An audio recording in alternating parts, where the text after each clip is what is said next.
좋은 금요일 아침입니다. 찬송가 300장 함께 찬양하겠습니다. 찬송가 300장입니다.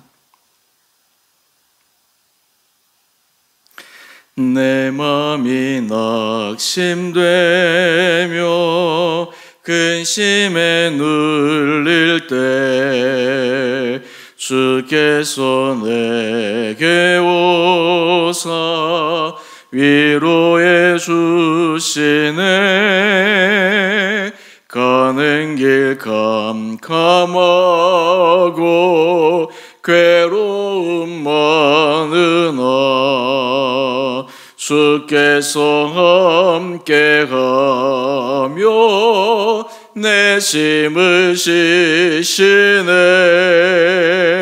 그네가 내게 속하네. 그네가 속하네.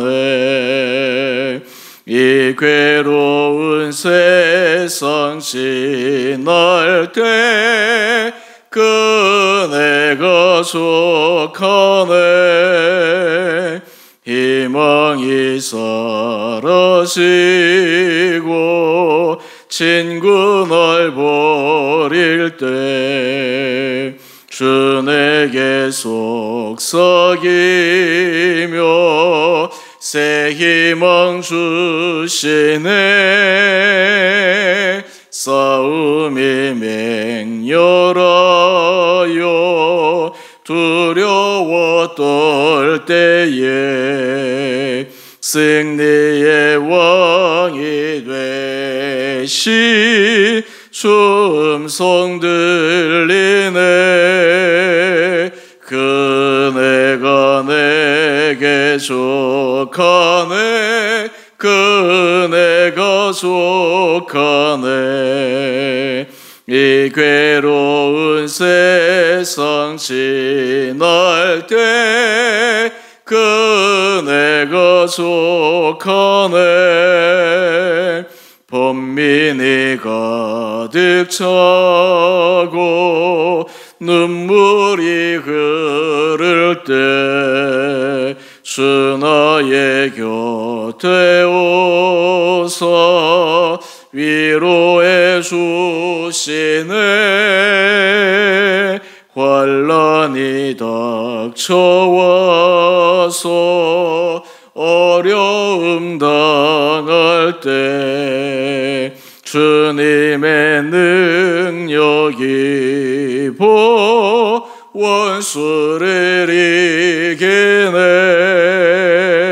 그네가 내게 속하네. 그네가 속하네. 이 괴로운 세상 지날 때 그네가 속하네. 아멘.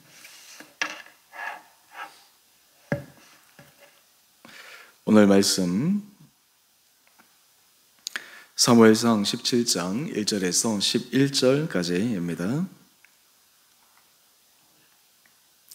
블레셋 사람들이 그들의 군대를 모으고 싸우고자 하여 유다에 속한 소고에 모여 소고와 아세가 사이에 에베스담밈에 진침에 사울과 이스라엘 사람들이 모여서 엘라 골짜기에 진치고 블레셋 사람들을 대하여 전열을 벌였으니 블레셋 사람들은 이쪽 산에 섰고 이스라엘은 저쪽 산에 섰고 그 사이에는 골짜기가 있었더라.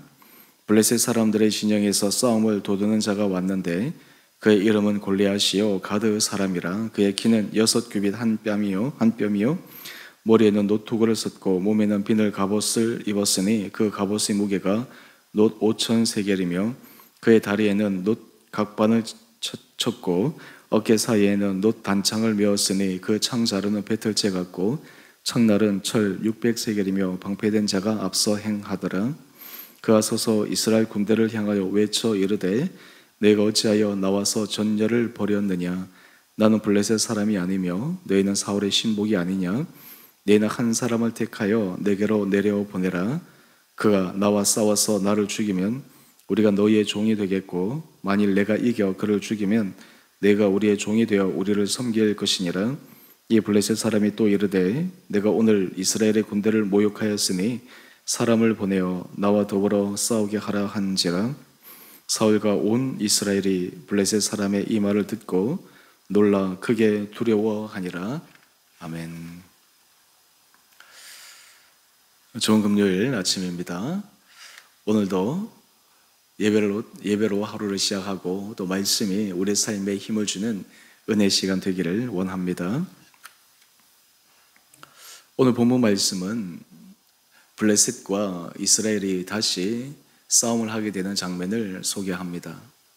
그리고 이 장면에서 특별히 우리가 주목해야 될 것은 블레셋의 대표 장수 골리앗이 이스라엘을 계속 자극하고 이스라엘 군대를 모욕하고 있는 그 모습을 통해서 이스라엘 백성들이 어떻게 반응하고 있는가.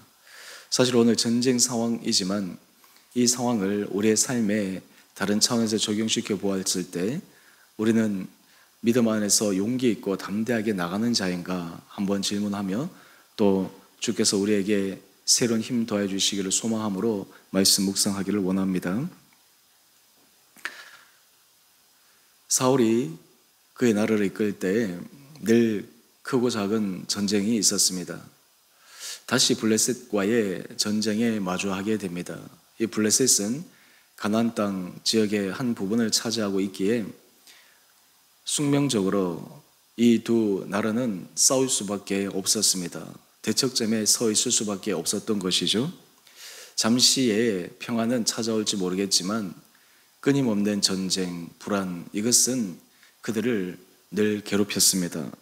오늘 다시 전쟁을 하게 되는데 오늘 본문을 보게 되면 이스라엘의 지리적 특징 가운데 하나가 이 골짜기가 중간에 있고 양쪽이 이렇게 산으로 있습니다. 그래서 블레셋 진영은 이쪽 산에 있고 이스라엘 진영은 저쪽 산에 있고 그리고 그 산을 연결하는 골짜기 그 평지에서 지금 한 사람이 나와서 이스라엘 군대를 모독하는데 그 사람의 이름은 골리앗입니다. 오늘 4절 말씀을 한번 볼까요? 블레셋 사람들의 진영에서 싸움을 도두는 자, 전체 블레셋 사람 군대의 사기를 도두고 또한 이스라엘을 위축하게 만드는 한 사람이 있는데 그 사람의 이름은 골리앗입니다.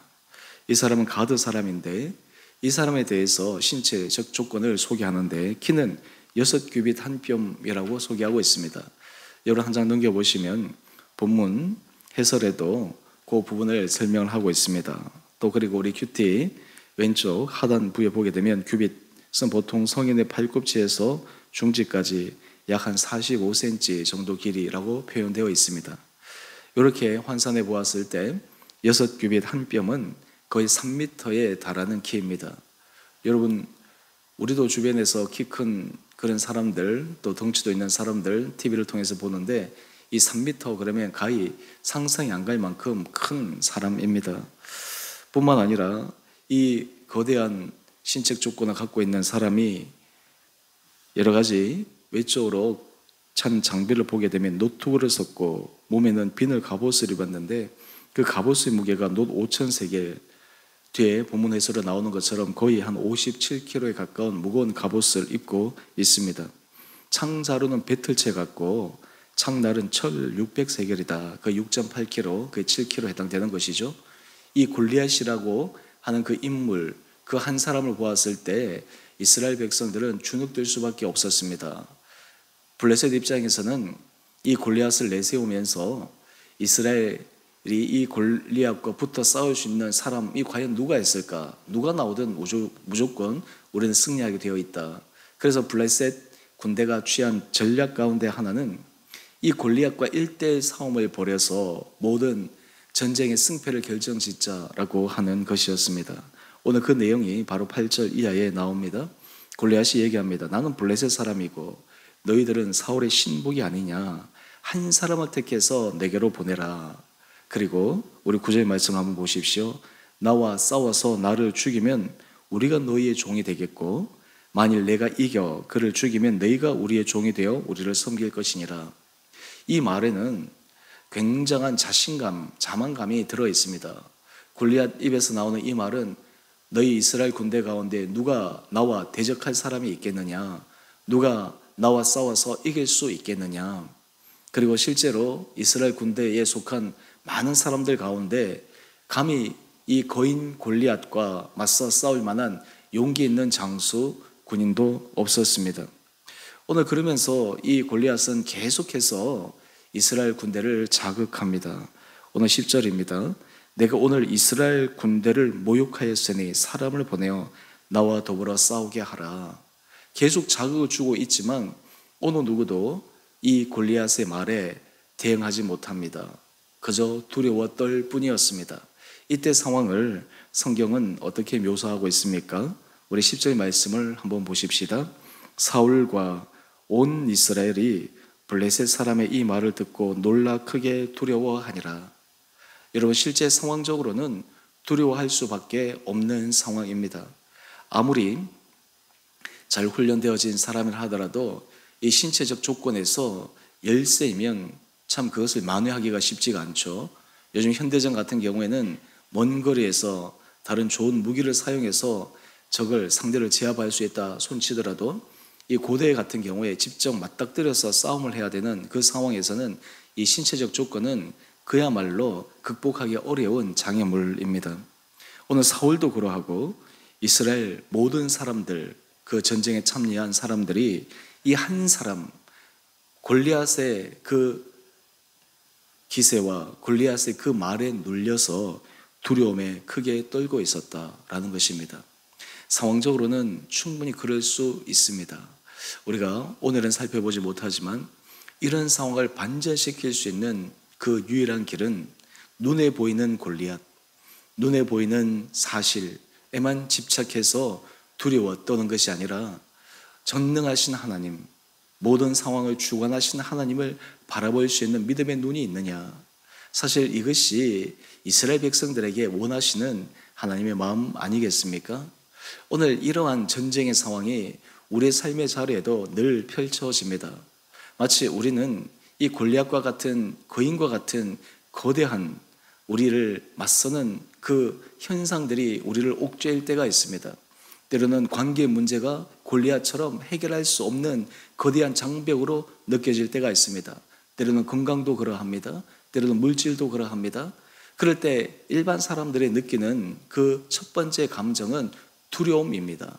불안함입니다. 왜 그럴까요? 내 힘으로는 극복할 수 없으니까. 내가 그것을 해결할 수 있는 힘과 능력이 없으니까.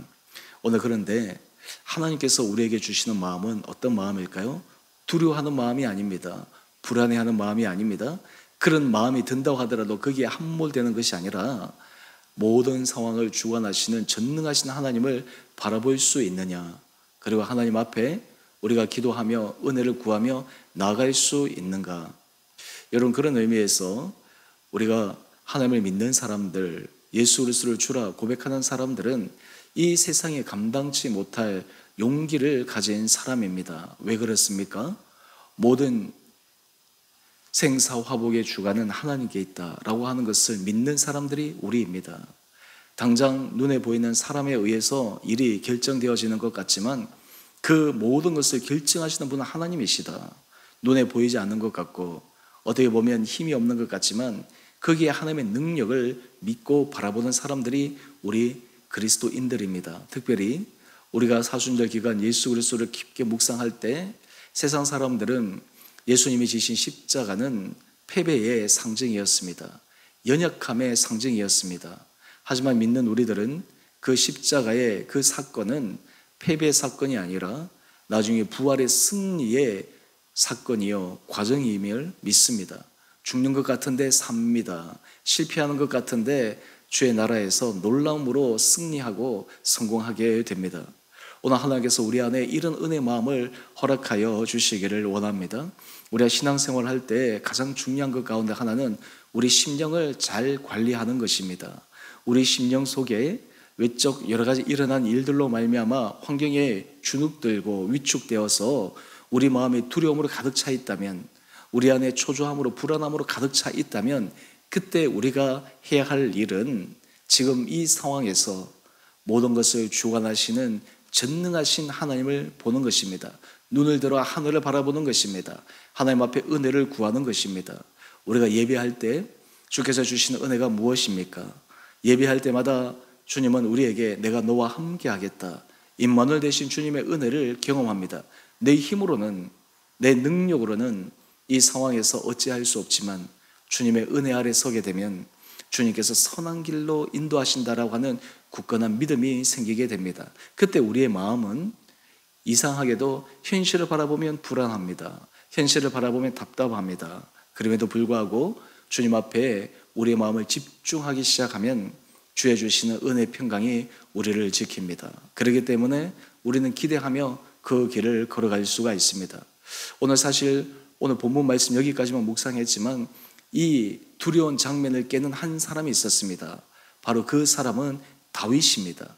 다윗은 눈에 보이는 골리앗만을 바라보지 않고 전능하신 하나님의 능력을 믿었기에 그는 골리앗과 마주할 수 있었습니다. 그리고 마주한 다윗을 통해 하나님께서 놀라운 구원의 능력을 보여주셨습니다. 오늘 이 아침 우리 살아가는 성도님 한 분 한 분들 심령 가운데 주님께서 새로운 힘을 더하여 주시기를 원합니다. 우리 마음속에 도저히 안 되겠구나, 우리 힘으로 어찌할 수 없구나, 오랜 시간 동안 애쓰고 수고했지만 이것이 쉽게 되지 않겠구나 라고 하는 절망감, 패배의식, 또한 상실감, 이런 마음들 속에 주님은 찾아오셔서 말씀합니다. 나와 함께 걸어가자, 내 인도함을 따라 함께 나아가자. 오늘 전능하신 주님의 그 사랑의 손길에 우리가 다시 한번 힘을 내어 주님을 바라보며 우리가 모든 상황 가운데 주님의 하실 일을 믿고 믿음 가운데 승리해 나가시는 온 복된 성도님 한 분 한 분들 되시기를 주님의 이름으로 축원드립니다. 함께 기도하겠습니다. 사랑의 주님, 오늘 이스라엘 백성과 이스라엘 군대를 모욕하는 한 사람 골리앗의 모습을 봅니다. 우리의 삶의 자리에 이 골리앗과 같은 현실의 장벽과 현실의 여러 사건들이 우리 마음을 억누르며 때로는 우리 마음을 답답하게 할 때가 많음을 고백합니다. 하나님, 그때가 바로 우리는 전능하신 주님을 바라볼 때이며 우리의 삶을 새롭게 인도하시는 놀라운 주님의 은혜와 능력을 구할 때임을 다시 생각하게 됩니다. 우리 사랑하는 성도들, 하나님께서 은혜 가운데 붙들어 주셔서 우리의 삶이 상황과 사람으로 인해 위축되기보다 전능하신 주님을 바라봄으로 우리 삶을 새로운 차원으로 이끌어 가시는 주님의 은혜 아래서는 우리 원복된 성도들 되게 하여 주시옵소서. 아버지, 우리가 하루하루 살아갈 때 우리가 신앙의 매너리즘에 빠지지 않게 하여 주시옵소서. 날마다 새로운 마음 허락하여 주옵소서. 날마다 새 은혜 허락하여 주셔서 하루하루가 새날인 것처럼, 하루하루가 새로운 주님께서 우리에게 펼쳐질 시간 기회인 것처럼 기대와 기쁨으로 살아가는 은혜가 있게 하여 주시옵소서. 우리 온 성도들의 형편을 주님 눈동자처럼 지켜주시고 은혜 가운데 보호하여 주셔서 여러 힘들고 어려운 상황들이 오히려 우리로 하여금 더 빨리 주님의 은혜 자리에 들어가는 그런 시간들 되게 하여 주옵소서. 우리 주께서 세우신 주은혜 교회를 기억하여 주셔서 이 교회를 은혜 가운데 붙들어 주시옵소서. 은혜 가운데 잡아 주시옵소서. 주님께서 함께하여 주심으로 이 공동체를 통해 하나님의 이름이 드러나며 특별히 이 공동체가 주님 앞에 기도하며 그리스도 안에 함께 사랑을 나누며 예수의 복음을 전함으로 교회의 사명을 감당하여 이 시대에 하나님께서 이 잠실 땅에 세우신 그 뜻을 기억하며 또한 잠실 지역을 넘어 한국 교회와 한국 사회에 하나님의 선한 영향력을 발휘할 수 있는 건강하고 복된 교회가 되게 하여 주옵소서. 이를 위해 우리 성도들이 기도하게 하여 주시고 하나님 앞에 은혜를 구하게 하여 주시고 각자의 자리에서 주신 사명을 감당케 함으로 한 사람의 변화와 한 사람의 귀한 믿음의 결단들을 통해 놀라운 은혜 역사가 이루어지는 산 경험 체험들 하게 하여 주시기를 우리 사랑하신 예수님 이름으로 감사 기도 드리옵나이다. 아멘. 하늘에 계신 우리 아버지, 아버지의 이름을 거룩하게 하시며 아버지의 나라가 오게 하시며 아버지의 뜻이 하늘에서와 같이 땅에서도 이루어지게 하소서. 오늘 우리에게 일용할 양식을 주시고 우리가 우리에게 잘못한 사람을 용서하여 준 것 같이 우리의 죄를 용서하여 주시고 우리를 시험에 빠지지 않게 하시고 악에서 구하소서. 나라와 권능과 영광이 영원히 아버지의 것입니다. 아멘. 오늘도 믿음 안에서 승리하시는 복된 하루 되시기를 바랍니다.